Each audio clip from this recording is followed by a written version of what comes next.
Good morning, friends. Today we will study about the internal structure of heart.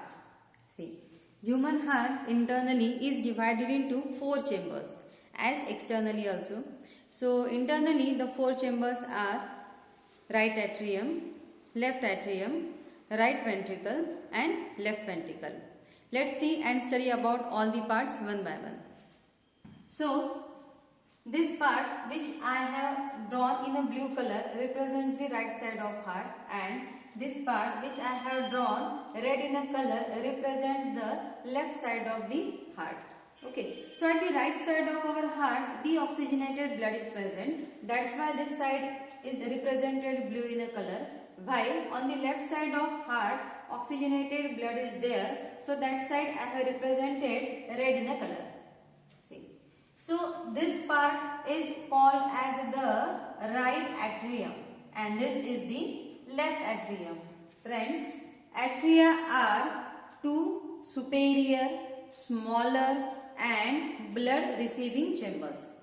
Heart के जो दो atria होते हैं ये सुपेरियर चेम्बर्स है, स्मॉलर चेम्बर्स है एंड ब्लड रिसीविंग चेम्बर्स है. मतलब अलग अलग बॉडी ऑर्गन से या पार्ट से ये चेम्बर ब्लड को रिसीव करते हैं. So let's see first about the right atrium. So this part is known as the right atrium. Our right atrium receives blood from all over the body organ. पूरे body का blood right atrium में deoxygenated, I must mention, पूरे body का deoxygenated blood right atrium में enter करता है from this part which is called as the inferior vena cava. This part is known as the inferior vena केवा. Inferior vena केवा lower body organ से blood collect करके heart तक ले जाने का काम करता है. Okay, now this part is called as the superior vena cava, which collects the blood from upper body parts. So inferior vena cava, it collects the blood from lower body parts, and superior vena cava, it collects the blood from upper body parts. अब देखिए, superior vena cava से जो blood right atrium में आता है उसके opening पर कोई भी वाल्व प्रेजेंट नहीं रहती. वाल्व सिंपल हिंदी में आप याद रखिए दरवाजा. दरवाजा एक साइड में ओपन होता है, उसी टाइप से जो वाल्व्स रहती है they also open only on the one side. So in that manner valves will prevent the backward flow of blood. Blood एक बार अंदर चला गया कि वो वापस ना आए, इस ब्लड के बैकवर्ड फ्लो को प्रिवेंट करने के लिए ये वाल्व्स यहाँ पर प्रेजेंट होती है. ओके, सो सुपेरियर वेना केवा के ओपनिंग पर किसी वाल्व की जरूरत नहीं है, बिकॉज ऑलरेडी ब्लड बहुत ज्यादा प्रेशर से अंदर आता है तो बैक जाने का सवाल नहीं उठता. बट इंफेरियर वेना केवा जो कि लोअर बॉडी पार्ट से ब्लड कलेक्ट करके हार्ट तक लेके जाता है, ये इसके ओपनिंग पर एक वाल्व रहती है, दरवाजा, जो कि ब्लड को राइट एट्रियम में तो डाल देगा बट वापस पीछे नहीं आने देता है. And that valve is known as the Eustachian valve. So inferior vena cava के ओपनिंग पर जो वाल्व है that valve is known as Eustachian valve. Okay, so right atrium में ब्लड आता है सुपीरियर वेना केवा से, इंफीरियर वेना केवा से, and third coronary sinus. See, this opening is known as the coronary sinus. So what is meant by coronary sinus? See friends, heart पूरे body को blood provide करता है. So this is coronary sinus. देखो, heart पूरे body को blood supply करने का काम करता है जरूर, बट हार्ट की जो वॉल्स रहती है, वॉल, हार्ट का जो वॉल रहता है स्ट्रक्चर, उस हार्ट के वॉल को भी ब्लड की जरूरत होती है.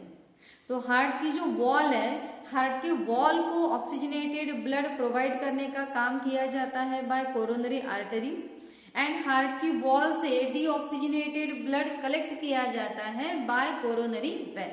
तो कोरोनरी आर्टरी हार्ट को ऑक्सीजनेटेड ब्लड देती है एंड कोरोनरी वेन हार्ट से डीऑक्सीजनेटेड ब्लड कलेक्ट करने का काम करती है. तो ये जो डीऑक्सीजनेटेड ब्लड हार्ट के वॉल से कलेक्ट हो रहा है ये राइट एट्रियम में ओपन होता है by an opening called as coronary sinus. Again इस ओपनिंग पर भी एक दरवाजा है, एक वाल्व है जो कि ब्लड को वापस बैक नहीं जाने देता, and that valve be called as the thebesian valve. So this valve is known as Thebesian valve, which is present at the opening of coronary sinus. This is coronary sinus और इस opening पर रहती है Thebesian valve जो कि blood को वापस back नहीं जाने देती. So it means that our right atrium. So right atrium, this right atrium will receive blood from inferior vena cava, superior vena cava, and coronary sinus. When the right atrium get contracts, blood enters into the right ventricle. Right atrium जैसे contract होता है, blood right atria से आ जाता है right ventricle में. In this part, जैसे right ventricle contract होता है, वैसे blood enter करता है into this trunk, this portion. देखो यहाँ से blood right ventricle से enter करता है इस trunk में, और इस trunk को बोला जाता है pulmonary trunk. See, this is known as the pulmonary trunk. ये pulmonary trunk जो होता है, इसके आगे branches होती है, which is known as the pulmonary artery, like this. ये हमने यहाँ पर trunk बताया है. इस trunk की आगे ऐसी branches होती है, जिस branches को हम बोलते हैं pulmonary artery. So friends, right atria was having deoxygenated blood. यही डीऑक्सीजनेटेड ब्लड राइट वेंट्रिकल में गया और राइट वेंट्रिकल से सीधा जाता है पल्मोनरी ट्रंक में. पल्मोनरी ट्रंक ब्लड को लेके जाती है to the lungs, where oxygenation takes place. मतलब जो ब्लड का CO2 है वो लंग्स ले लेता है और ब्लड में ऑक्सीजन ऐड कर देता है. Now oxygenated blood will comes from the pulmonary from the lungs through pulmonary vein. Excuse me. Oxygenated blood वापस कौन लेकर आता है? Pulmonary vein. लेकर कौन गया था? Pulmonary artery. Pulmonary artery deoxygenated blood lungs के तरफ लेकर गई है और वापस ब्लड लेकर आई है pulmonary vein. 4 openings of pulmonary veins are seen in left atrium. This portion is called as the left atrium. इस लेफ्ट एट्रियम में यहाँ पर मैंने 4 ओपनिंग बताए हैं. ये चारों ओपनिंग रिप्रेजेंट करते हैं पल्मोनरी वेंस को. ये 2 पल्मोनरी वेंस आप यहाँ से देख रहे हो और 2 पल्मोनरी वेंस हमने ये साइड से ड्रॉ की है. ओके, सो ये 2 पल्मोनरी वेंस एंड ये 2 पल्मोनरी वेंस, ऐसी 4 पल्मोनरी वेंस पीछे से जाके यहाँ पर ओपन होती है. कहाँ पर? लेफ्ट एट्रियम में. So 4 openings of pulmonary vein will pour the कौन सा वाला blood? Yes, oxygenated blood. So these 4 openings are of pulmonary veins. ये चारों भी वेंस ऑक्सीजनेटेड ब्लड को पोर करती है into the left atrium. So blood आ गया है अभी लेफ्ट एट्रियम में. जब लेफ्ट एट्रिया कॉन्ट्रैक्ट होता है तब ब्लड यहाँ पर जाता है लेफ्ट वेंट्रिकल, एंड जब लेफ्ट वेंट्रिकल कॉन्ट्रैक्ट होता है then the blood enters into this part. This part is known as the systemic aorta. इस पार्ट को बोला जाता है सिस्टेमिक एओर्टा. और सिस्टेमिक एओर्टा जो रहता है it carries the blood to all the body parts, oxygenated blood. Okay, so left ventricle contract होगा, ब्लड सिस्टेमिक एओर्टा में एंटर करेगा. सिस्टेमिक एओर्टा ऑक्सीजनेटेड ब्लड को कैरी करता है to all the body parts. In this way atria and ventricles are responsible for circulating deoxygenated as well as oxygenated blood. So यहाँ पर हमने internal structure of heart में कुछ labellings पढ़े हैं. इंफेरियर वेना केवा, eustachian valve, superior vena cava, coronary sinus will have Thebesian valve. Okay, now pulmonary trunk which divides to form pulmonary artery. Then lungs से वापस आने वाली है pulmonary vein. 4 openings will be there which opens into the left atrium. Okay, now when both the atria contract, जब ये दोनों भी atria contract होते हैं means when they undergoes systole. Systole मतलब कॉन्ट्रैक्शन. जब दोनों भी एट्रिया का कॉन्ट्रैक्शन होता है तब ब्लड एंटर करता है into the ventricles. Atria contract हो गए, एट्रिया के कॉन्ट्रैक्शन से ब्लड यहाँ पर आएगा वेंट्रिकल में. This side represents the right ventricle RV and this is the left ventricle. Okay, so जैसे एट्रिया कॉन्ट्रैक्ट होते हैं ब्लड वेंट्रिकल्स में आता है. So in between atria and ventricle one opening is there. Atria और ventricle के बीच एक ओपनिंग होता है. उस ओपनिंग को हम बोलते हैं atrioventricular aperture. Atrioventricular aperture. So atrioventricular aperture मतलब एक ओपनिंग जो एट्रिया को वेंट्रिकल्स में ओपन करता है. So this openings are also guarded by the valves. Remember valves will prevent the backward flow of blood. Atria से blood ventricle में enter तो करेगा बट वेंट्रिकल का ब्लड वापस ऊपर एट्रिया में नहीं आ पाएगा because of this valve. So on the right side पे जो एट्रियो वेंट्रिकुलर एपर्चर है ओपनिंग रहता है. यहाँ पे राइट साइड में जो वाल्व है this valve is known as the tricuspid valve. On the right side में रहती है ट्राइकस्पिड वाल्व जिसमें कि 3 फ्लैप होते हैं. नॉर्मली दरवाजे को आप देखते हो कि ऐसे 2 फ्लैप होते हैं. यहाँ पर 1 2 3 ऐसे 3 फ्लैप होंगे इसीलिए इसको हम बोलते हैं tricuspid valve. On the left side में जो ओपनिंग है एट्रियो वेंट्रिकुलर एपर्चर यहाँ पे जो वाल्व है वहां पे नॉर्मल 2 फ्लैप्स रहते हैं इसीलिए इसको बोलते हैं हम bicuspid valve. It is also known as the mitral valve. So bicuspid valve और mitral valve will be present on the left side. अब नॉर्मली जो हमारे घर के दरवाजे हैं उसको नट बोल्ट से हम फिट करते हैं so that they can open only on the one side. दोनों साइड में ये ओपन नहीं हो पाए इसलिए. सो ये जो वाल्व्स रहती हैं ये वाल्व्स सिर्फ एक डायरेक्शन में ही ओपन होनी चाहिए. इसीलिए यहाँ पर कुछ कनेक्टिव टिश्यूज होते हैं. कनेक्टिव टिश्यू के थ्रेड्स होते हैं and these threads of connective tissue are known as the chordae tendineae. ये कॉर्डी टेंडिनी क्या करेंगे?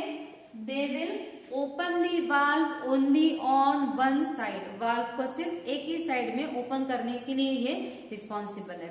सो chordae tendineae are the threads which will open the valve only towards the one side. Now these chordae tendineae are attached to the muscles of ventricle. हमारे जो ventricle है ventricle के muscles को ये thread ये chordae टेंडिनी attach होते हैं and in muscles का नाम रहता है papillary muscles. So these chordae tendini attaches with the papillary muscles. Ventricle के मसल्स का नाम होता है पैपिलरी मसल्स जहां पर कि ये कॉर्डी टेंडिनी नाम के थ्रेड अपने आप को अटैच करते हैं. ओके अब ये जो वेंट्रिकल के मसल्स है पैपिलरी मसल्स अगर आप डायग्राम में देखोगे तो हमने इन्हें फोल्ड्स में बताया है. सी these papillary muscles are present in the folds. You can see some folds here. तो ये जो फोल्ड्स है जहां पर ये पैपिलरी मसल्स प्रेजेंट होते हैं these folds are called as the columnae carneae और trabeculae carneae. Papillary muscles ventricle के मसल्स का नाम है but they are thrown into the folds and these folds ये जो फोल्ड्स आप देख रहे हो on both side these folds are known as the columnae carneae. So they are called as the columnae carneae or you can call them as trabecular carni. So फिर से एक बार explain करते हैं. between atria and ventricle aperture is there, opening is there known as atrioventricular aperture. In between these aperture valves are there to prevent backward flow of the blood. Right side में अगर आप देखोगे so you will find the tricuspid valve and on left side there is a presence of bicuspid valve. Okay, these valves opens only towards one side because of some threads. Threads are called as chordae tendini. Chordae tendini attaches with the muscles of ventricles. The muscles of ventricles are called as the papillary muscles. The papillary muscles are present in the folds. They are thrown in the folds and the folds are called as the columni carni or trabecular carni. Now, in between two atria. दो atria के बीच भी आपको एक septum दिखाई देता है एक पर्दा दिखाई देता है और दो वेंट्रिकल के बीच भी आप ये गैप देख रहे हो. So in between two atria one septum is there which is known as the interatrial septum. दो एट्रिया के बीच ये जो गैप आप देख रहे हैं this is known as the interatrial septum. See on the right side of interatrial septum, ये जो इंटरएट्रियल सेप्टम है दोनों एट्रिया के बीच इसके राइट साइड में, so on right side of interatrial septum you will observe some depression, यहाँ पर एक डिप्रेशन दिखाई देता है on the right side of interatrial septum and this depression is known as the fossa ovalis. Okay, interatrial septum, interatrial septum के right side में यहाँ पर एक डिप्रेशन दिखाई देता है, this depression is be called as the fossa ovalis which is the remnant of foramen ओवैले present in the foetus. देखिए समझाते हैं, फीटस, फीटस का मतलब है अनबॉर्न बेबी जो अपने मदर के अंदर में डेवलप हो रहा है। सो 9 महीने तक बच्चे की जब डेवलपमेंट अपने मदर के अंदर हो रही है तब राइट एट्रियम और लेफ्ट एट्रियम दोनों के बीच एक ओपनिंग था, एक छेद था, वन पोर वॉज देयर, उस ओपनिंग को हमने नाम दिया था foramen ovale. At the time of birth that opening get close, जैसे जैसे बर्थ का टाइम पास आता है तो ये जो ओपनिंग रहता है फोरामेन ओवैले वो धीरे धीरे बंद हो जाता है, क्लोज होता है। So it appear in the form of depression, तो वहां पर ओपनिंग तो नहीं है बट एक डिप्रेशन दिखाई देता है, उस डिप्रेशन को हम नाम देते हैं फोसा ओवैलिस। मतलब फीटस में इसको हमने नाम दिया था फोरामेन ओवैले जहां पर ये ओपन था, but in adult it is now close, eight the time of birth it get close, तो क्लोज होने के बाद इस डिप्रेशन को नाम दिया जाता है फोसा ओवैलिस। ओके, अब आपके दिमाग में जरूर क्वेश्चन आएगा कि फीटस में अगर ये ओपनिंग था इट मीन्स ब्लड मिक्सअप होता होगा। यस, फीटस में ब्लड मिक्सअप होता है and another reason is there for that और दैट कंसेप्ट इज डिफरेंट। अगर हम उसमें जाएंगे तो भी टॉपिक हम छोड़ बैठेंगे। बस आप एक चीज याद रखना कि फीटस को ऑक्सीजन अपने मदर से मिलता है, that's why it will not create any problem or foramen ovale will not create any problem because the fetus is getting oxygen from his mother by umbilical artery. Okay, so come to the topic.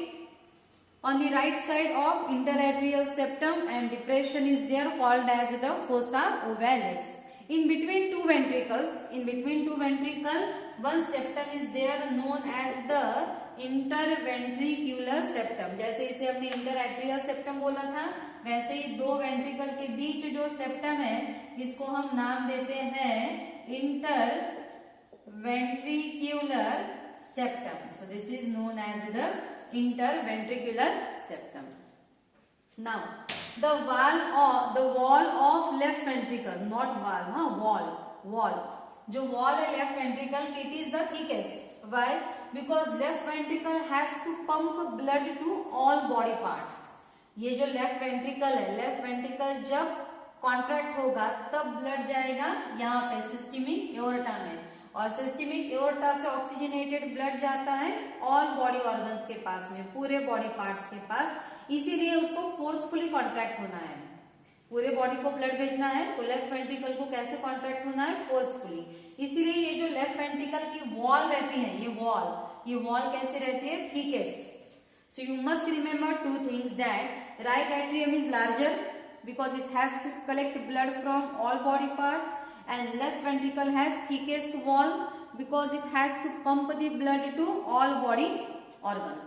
Okay, now at the base of pulmonary trunk and systemic aorta, जो आपको थोड़ी देर पहले बताया कि right ventricle contract होता है तो blood pulmonary trunk में जाता है, और अभी हमने फिर बताया कि लेफ्ट वेंट्रिकल कॉन्ट्रैक्ट होता है तब ब्लड जाता है सिस्टमिक एओर्टा में।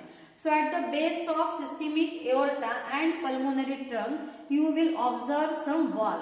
ये 3 फ्लैप्स वाली वाल आप यहाँ पर देख रहे हो, these valves are known as the semilunar Waals.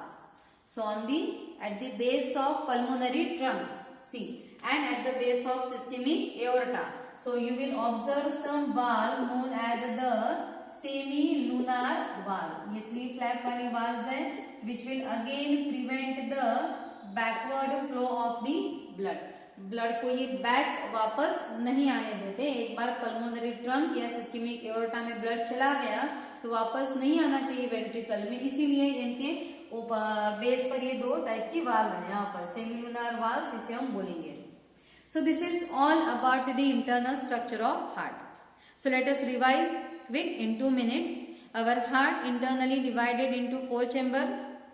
Right atria will receive the blood from all body parts through inferior vena cava, superior vena cava, coronary sinus. At the base of inferior vena cava, eustachian valve is there. At the base of coronary sinus, Thevasian valve is there. Right atrium will contract and the blood will enter into the right ventricle. When it contracts, the blood enters into the pulmonary trunk. It divides to form pulmonary artery. Pulmonary artery will carry deoxygenated blood to the lungs where oxygenation takes place, and the blood come via pulmonary vein. 4 pulmonary veins will pour the oxygenated blood into the left atrium. When left atria will contract, blood enters the left ventricle, and when it contracts, blood enters the systemic aorta. So oxygenated blood is provided to all body organs. Okay. Now, when atria contract, blood enters into the ventricle. So when these superior chamber contract, blood enters into ventricle. So at the connection of atria and ventricle, one opening is there. This opening is we call as atrioventricular aperture. This atrioventricular aperture is guarded by the valves.